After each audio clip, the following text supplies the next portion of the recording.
Olá, está começando Saúde em Foco desta quarta-feira e nós estamos recebendo, para a nossa satisfação, para a nossa alegria de todo o pessoal aqui da TVD, o Dr. Stephanie Faria. Ele é médico oncologista, ele cuida de tratamento de pessoas com câncer.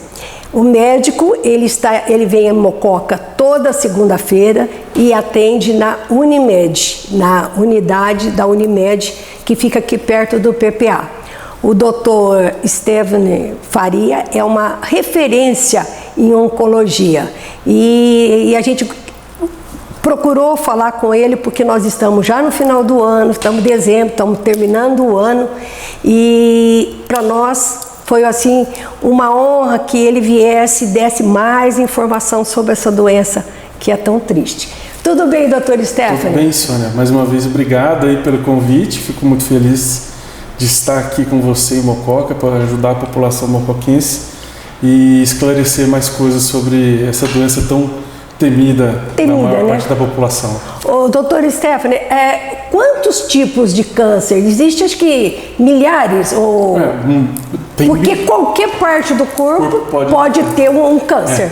Na realidade, assim, os cânceres, eles são divididos em... A gente chama de neoplasia, né? A neoplasia ela é dividida em carcinoma, linfoma, sarcoma e melanoma, né? Então, melanoma é um tipo específico de câncer da pele, sarcoma é um tipo específico que ocupa um subtipo tecidual, né? O linfoma, que é os vasos linfáticos, né? E o carcinoma, que são dos tumores epiteliais. O carcinoma ele aparece na mama, mais de origem glandular, no estômago, pâncreas, pulmão, língua, esôfago, né? E dele se subdivide o adenocarcinoma, o espino celular, de pequenas células e assim por diante. Então a subdivisão tem um sarcoma, e o sarcoma pleomórfico, tem uma diversidade de rabdomiossarcoma, uma diversidade de subtipos de sarcoma. O melanoma, normalmente é um tipo específico de câncer de pele, né? Mas são classificações que a gente usa para subdividir os principais, e cada um de um órgão. Pode ter melanoma de pele em órgão visceral, no estômago? Pode. Pode ter melanoma ocular, às vezes aparece só no órgão. Então, para a gente concluir é o seguinte, o corpo humano, qualquer parte está sujeito a ter um câncer. Né? Olho, cérebro, estômago.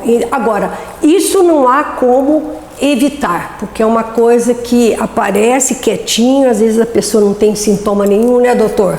Então, tem alguns que tem como evitar. Né? Hoje a gente trabalha no serviço da Unimed, a gente fala que quem tem convênio, tem um convênio para fazer prevenção. Né? Então, tem as campanhas mundiais da próstata, Outubro Rosa, o Novembro Azul, agora está vindo o Dezembro Amarelo por causa do câncer de pele, de conscientização. São campanhas que promovem a conscientização das pessoas para realizar exames preventivos para evitar de ter a doença ou, se tiver, diagnosticá-la de uma maneira precoce para que tenha a possibilidade de cura. O câncer hoje, 80%, se você fizer um diagnóstico precoce, você consegue curar. Consegue, porque a medicina avançou, nós temos tecnologia, temos medicamentos que conseguem, né? Agora, no caso, por exemplo, da metástase, já seria uma segunda fase do câncer, uma coisa mais agressiva. Ou o câncer é mais agressivo para dar metástase ou qualquer um pode dar metástase? Depende, né? A gente tem doenças que são mais agressivas, que a gente chama de mais letais. Por exemplo, um câncer de pulmão é uma doença mais letal, ou seja, o diagnóstico dele é próximo da taxa de mortalidade, se não tratado de maneira precoce, entendeu? Então, por exemplo, o câncer de próstata já é uma doença mais indolente, você entendeu? Então, assim, ela é uma doença que... Mas tem subtipos histológicos do próstata que são mais agressivos? Tem. Que podem dar metástases mais precoces? Tem subtipos que têm mutações mais agressivas? Tem. Então, assim, existem hoje determinadas particularidades da doença per si que a gente trata baseado até em subtipos moleculares, em testes genéticos, entendeu? Que dão uma característica de alto risco para a doença. Então, por exemplo, a gente tem um câncer de mama que tem a mutação do BRCA1, do BRCA2, entendeu? Que faz com que esse paciente tenha um tumor de alto risco. Por outro lado, hoje nós temos a aprovação de drogas, como que a gente chama de inibidores de PARP, que atuam nessa mutação. Não, na mutação. A mutação genética tem a cadeia de DNA, que ela é circular, e naquela cadeia tem uma alteração que a gente chama a alteração da sequência do DNA. Mas você consegue consertar essa sequência? O inibidor da PARP, ele vai e corrige esse rinho, vamos falar, esse defeito. Esse defeito. E aí a gente usa um termo na oncologia que chama letalidade sintética, que na verdade é a morte tumoral com o uso de uma droga sintética que vai lá e ocupa aquela correção da mutação, entendeu? Agora, no caso do câncer de pulmão, o ser humano ele tem 2 pulmões. Se ele tiver um, ele não consegue sobreviver, ou esse daqui passa, existe... Por que é tão grave, né? Porque o câncer de pulmão é grave porque ele é um tumor mais agressivo. E o câncer de pulmão, o tratamento hoje está muito evoluído, né? Quando se faz o diagnóstico precoce, principalmente aqueles pacientes de risco, certo. Tabagismo mais de 20 anos máximo, né? Certo. Pacientes com, às vezes, bebida alcoólica não está relacionado só ao câncer de pulmão, mas está mais relacionado a estômago, esôfago, base de língua, né? Então, assim, o pulmão, ele é um câncer mais agressivo, que depende de fazer um diagnóstico rápido, eficaz. Então, se a pessoa tem uma lesão, ou você precisa acessar pela broncoscopia, ou pela biópsia transpulmonar, né, guiada por tomografia. Depois que você retira esse material, você precisa fazer uma análise molecular para procurar o que a gente chama de drivers, que são mutações para poder achar a droga ideal para poder usar para aquele paciente. Para o tratamento Hoje a gente tem drogas que a gente chama de mísseis teleguiados. Elas vão naquela mutação e bloqueiam aquele tumor. E bloqueia o pulmão, o tumor lá. Então a gente tem a associação principalmente com a imunoterapia, que tem no tumor de pulmão uma expressão de uma proteína chamada PDL1, que em inglês chama Programmed Death Lethality, morte celular programada, que é o que faz com que a imunoterapia estimule o teu organismo a criar um linfócito que vai lá e bloqueia essa proliferação que está na carapaça ali da superfície tumoral. Isso promove, na verdade, a morte celular, que a gente chama de programada apoptose, né?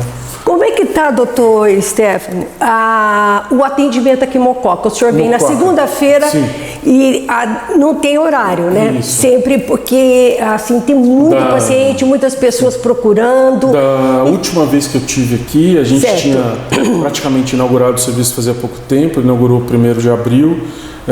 Havia ainda uma demanda muito grande de pacientes que ainda se tratavam em Ribeirão Preto.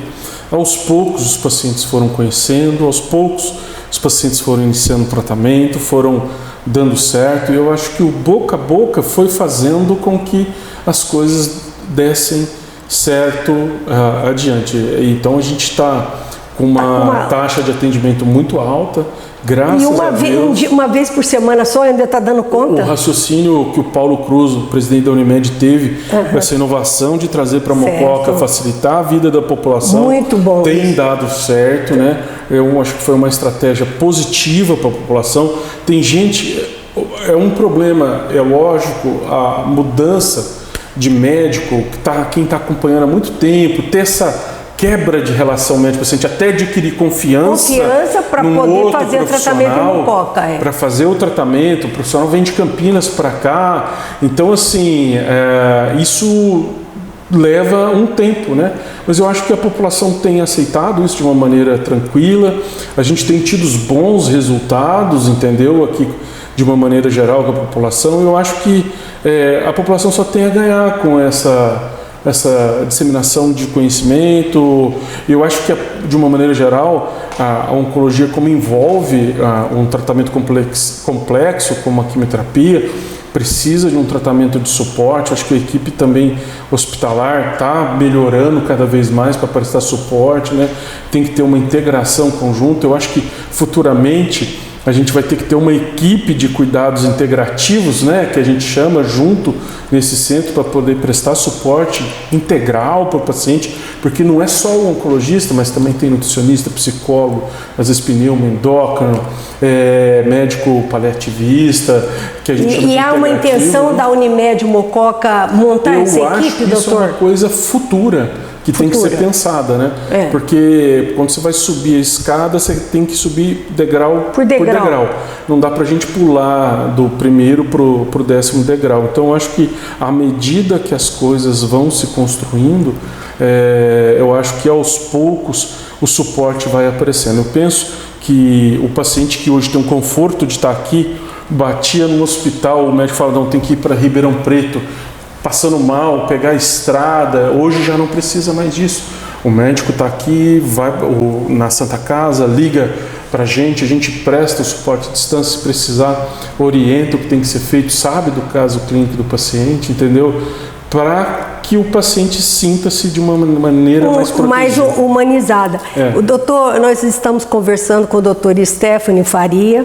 Para quem não conhece, ele é médico oncologista, atende em Mococa toda segunda-feira na Unimed e ele é uma referência. Então, o que a gente está querendo dizer? A gente está querendo dizer que é uma pessoa altamente especializada, que atende os diversos tipos de câncer, orienta, consulta, faz a quimioterapia aqui em Mococa e em casos mais assim, graves, o senhor encaminha, porque o senhor tem o caminho das pedras para levar esse paciente mocoquense para um centro onde há o atendimento especializado, né, doutor Stefano? Tem alguns casos como leucemia, não dá para se fazer tratamento aqui em Mococa. Não dá, às vezes o próprio mieloma múltiplo que tem indicação, às vezes de tomar quimioterapia e fazer um preparo para transplante, isso não tem um suporte para ser feito aqui na cidade, né? Mas eu acredito que mais de 90% dos tumores sólidos nós consigamos resolver aqui na cidade, né? Aqui em Mococa. Agora, a gente fala que a herança é muito importante, porque quando há um caso de câncer na família, ele vai se repetir. Mas me parece, o que eu li, é que não é 100% genético. Olha, porque o câncer vai aparecer no filho porque o pai tem. Existe uma associação com o meio ambiente, o modo de vida da pessoa, o que ela come, o que ela vive. A influência do ambiente é que vai... propiciar, né? Propiciar essa... Se a gente pegar hoje, por exemplo, câncer de mama, que é um dos cânceres mais comuns da mulher, 7 a 9% tem presença de mutação. Mutação do BRCA1, 2, às vezes P53, que está associada a uma síndrome de Mas ela recebeu essa mutação. Essa mutação aí tem origem que a gente chama hereditária, talvez não familiar, porque tem aqueles casos que a gente ainda desconhece, que a gente chama de câncer familiar, que vem de família, mas não tem mutação, mas que a gente sabe que a família tem um histórico ainda na família. Ainda pode ser que a gente ainda tenha algum gene que a gente ainda não consiga detectar, mas hoje a gente tem tecnologia para detectar uma quantidade boa de genes. Então, mas a pessoa que recebeu essa carga genética, ela pode desenvolver o câncer e pode não desenvolver o câncer? Existe essa possibilidade? Existe sim.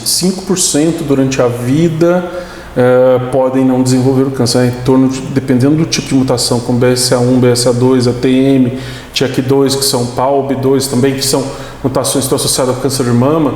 Quase 90% desses pacientes vão desenvolver câncer durante a vida adulta ou a vida reprodutiva. Eu, por exemplo, tenho uma menina em Campinas, de 23 anos, teve um câncer que a origem é da mutação do BRCA1, que veio do pai, não veio da mãe, entendeu?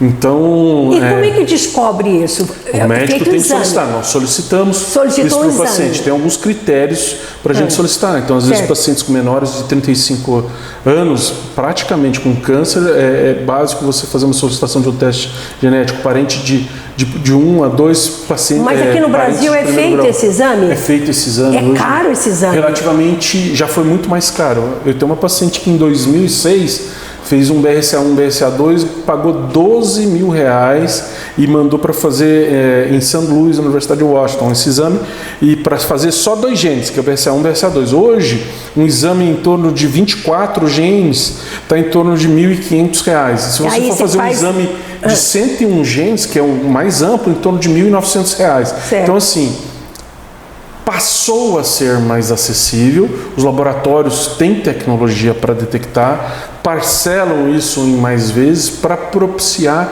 que o paciente tenha um benefício de fazer uma investigação ou um aconselhamento genético. Mas, doutor Stefano, o que as pessoas comentam é que essa carga genética para a mulher ter um câncer de mama vem da mãe. Não necessariamente. Você falou agora do pai. Porque assim... E foi nesse exame que detectou, as mutações de BRCA, elas podem aparecer em pacientes com câncer de mama, ovário, melanoma, próstata, pâncreas e cólon retal. Mas o que seria isso? Isso daí seria um gene, uma mutação? É uma mutação de origem hereditária que passa de pai ou mãe para filhos, entendeu? Certo. Agora, se não tem nenhum histórico genético, o meio ambiente é também... Sim, a gente tem sempre as outras causas que são os fatores relativos, né? Então, hoje, tem tido alguns trabalhos que vão desde a obesidade, tem fator relativo para câncer, por exemplo, as pessoas que não fazem atividade física, perda de peso, intolerância à glicose, principalmente depois de um câncer como mama, intestino, tem uma alta taxa de chance da doença voltar, se não perder peso, se não manter uma atividade física diária, entendeu? Muito sedentarismo, entendeu? Alimentação rica em embutidos, né? E carnes.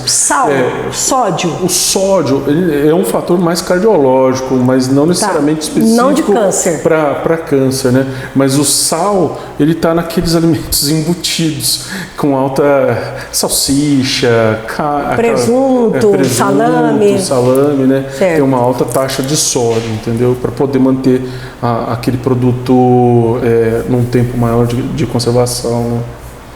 Tá. Agora, doutor Stefano, vamos fechar a nossa conversa, que eu gostaria de ficar a noite toda conversando aqui, porque é muito interessante e as pessoas cobram essas informações. Sim. E aí a gente tem que aproveitar quando ele está em Mococa, quando ele tem um tempinho para a gente. O câncer é silencioso.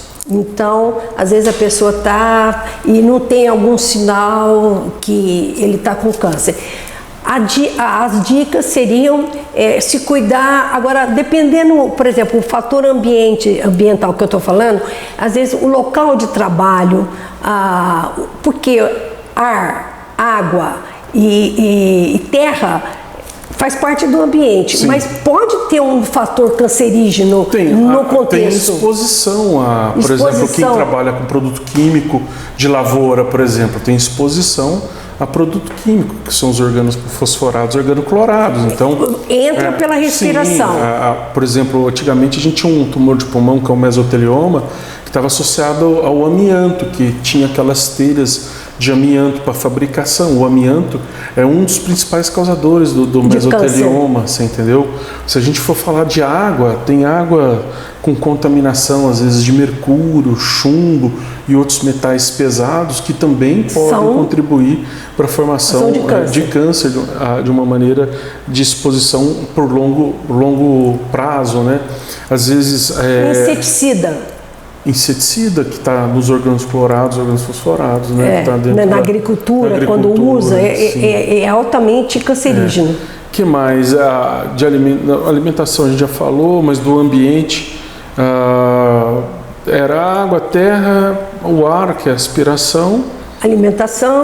E a alimentação, né? Exercício. A alimentação tem que ser sempre mais saudável. Tem trabalhos falando da alimentação mediterrânea, é uma das alimentações consideradas mais saudáveis e que mais reduz a taxa de câncer na população. Tem estudos com Tem uma população que tem menos câncer e outras populações que têm mais câncer, né? Nessa população. Mas tem estudo, né, doutor Stefano? Então, todo mundo está estudando e sempre estão descobrindo alguma coisa, o que faz mal, o que não faz mal. Uma vez eu nunca esqueço de uma frase de um professor que estava nos Estados Unidos, ele falava assim: tudo que está em excesso faz mal. Tá certo. Não precisa comer muita carne de porco com gordura que vai fazer mal para o teu coração. Café muito vai fazer mal de alguma forma. Excesso... Então, tudo em excesso faz mal. Tem uma vida saudável e equilibrada. Ele falava isso. Me chamou a atenção, porque é uma coisa que a gente tem essa percepção. E tem um hormônio também, que pode ser... O hormônio também é um causador de câncer, né? Quando ele está... Antigamente tinha muitos hormônios usados para o animal, né? Para ter uma hipertrofia do animal e para que ele entrasse para um abate mais rápido, né? Mas são fatores que estão na carne, né? Para poder fazer com que... Então isso está na nossa ingesta, de uma maneira indireta. Quando você está comendo aquela carne, a gente também está comendo ingerindo o hormônio. Ai, meu Deus do céu, que doença dura, meu Deus do céu. Doutor Stefano está em Mococa toda segunda-feira, então se alguém precisar de uma consulta, uma conversa, entender melhor. Então, ainda bem que ele está aqui, eu gosto demais de conversar com ele, sei do preparo desse médico e para a gente assim em Mococa é um grande prazer ter você aqui, viu, doutor Stefano? Eu que agradeço, viu, Sônia? É um prazer estar aqui, então, sempre podendo esclarecer a população quando você tiver mais dúvidas, questionamento das pessoas. É importante que a gente possa sempre estar aqui conversando para esclarecer e deixar... e o que não souber a gente vai estudar, correr atrás para poder esclarecer de uma maneira mais simples. Mas você sabe, sim, ele faz a apresentação, ele mostra os trabalhos dele e eu vi muita coisa de tratamento de fígado, de câncer de fígado, como que ele tratou e como que a coisa regrediu. Então a gente fica assim orgulhosa de ver o trabalho e de tê-lo aqui em Mococa, né? Que as pessoas tenham essa oportunidade de ter um médico especialista nessa área, que é uma área que traz tanta tristeza pra gente. Muito obrigada, doutor Stefano. Eu que agradeço. Muito obrigada, um abraço para você. Obrigada, gente. Até a próxima. Obrigado.